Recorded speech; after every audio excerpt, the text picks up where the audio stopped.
Yan, magandang araw sa lahat. Salamat sa mga nananatiling sumusuporta. Ngayon pala gusto ko lang ipaalam sa inyo na hindi muna tayo makakapag-upload ng mga daily vlog natin dahil hindi maganda yung pakaramdam ko. Itong kasukasuan ko, tsaka itong mga muscle ko, hindi ko mapersa, hindi ko magalaw ng maayos. Yan, pero wala naman siyang damage diyan. Hindi ko na hindi ko siya bigyan ng lakas o persa. Tapos ito, parang may pulikat, parang pinupulikat ako dito. Yung ang bigat-bigat ng pakaramdam ko, parang may nakadagan na bato sa akin. Sabi nila, marami nagsabi sa akin na kulang na daw ako sa potassium. Kaya ganito daw yung pakaramdam ko. Kasi naramdaman ko na to simula bago kami pero hindi pa masyadong masakit. Bago kami mag-seminar ng core building namin, sa team building namin sa Bantay Pasig. Naramdaman ko na to, pero yung pa lang, yung slight pa lang, yung sakit, yung hindi ko pa talagang masyadong iniinda. Pero makalipas, after nung seminar, kinabukasan yun, doon ko na iniinda na masakit. Yung humaba na yung humaba na yung pulikat niya, parang pamamanhid. Mabot na dito, kaya yung lakad ko, hindi ko na makakbang sa hagdan ng maayos. Ganyan na ako maglakad. Yan dahan-dahan. Kasi pag ginakbang ko ng walang puwersa, masakit. Kaya, lalo na pag hakbang ako dito sa hagdan namin, yan Ang ginagawa ko dyan, umuupo na lang ako. Hindi ako nagpapalalay, inaano ko na lang yung sarili ko. Kumbaga, sinasanay ko na lang din. Baka kasi matagalan to, umabot ulit ng 1 week. Yan. Sa mga nakakaalam kung ano yung mabisang gamot o mabisang pagkain para sa rayuma ata to o gout o basta kulang sa potassium, di ko alam. 31 pa lang naman ako, charot. Nirarayuma na. Yan, binilan ako ng nanay ko ng saging dahil ito nga daw yung gamot doon. Yan, 3 saging, meron pa doon sa taas. Dahil nga nag-request ako na ito daw yung mabisang gamot.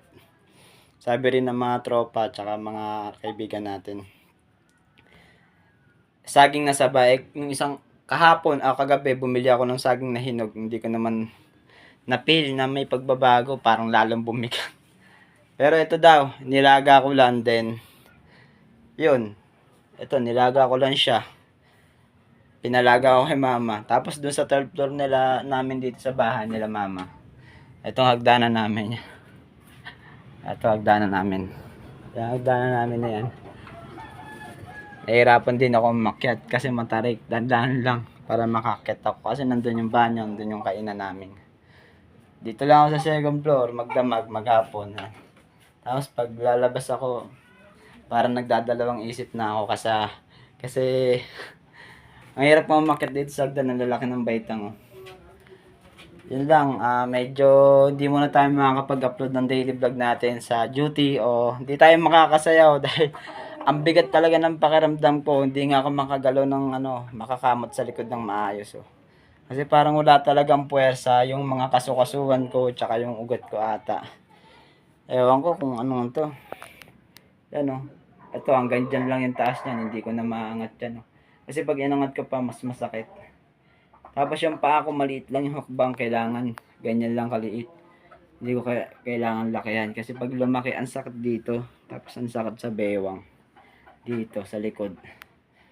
Kaya kayo munang bahala sa dance floor at kayo munang bahala sa page natin. Pero hindi ko pa rin naman pababayaan. May mga videos pa naman tayo dito. Sisikapin ko pa rin makapag-upload. Pag ganito kasi iniinda ko, medyo nakakatamad gumawa ng video. Kaya get well soon sa akin. Then ingat kayo palagi. Tuloy lang at huwag tayong sumuko. Kung ano may nararamdaman natin ngayon, lagi lang tayo magdasal. At salamat sa mama ko dahil yung request kong saging na saba, niluto niya at binili niyang utol ko.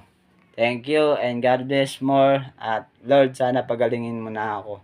Ayoko ng gantong pakaramdam. Sayang yung araw ng duty ko kung hindi ako makakapasok. Yun lang.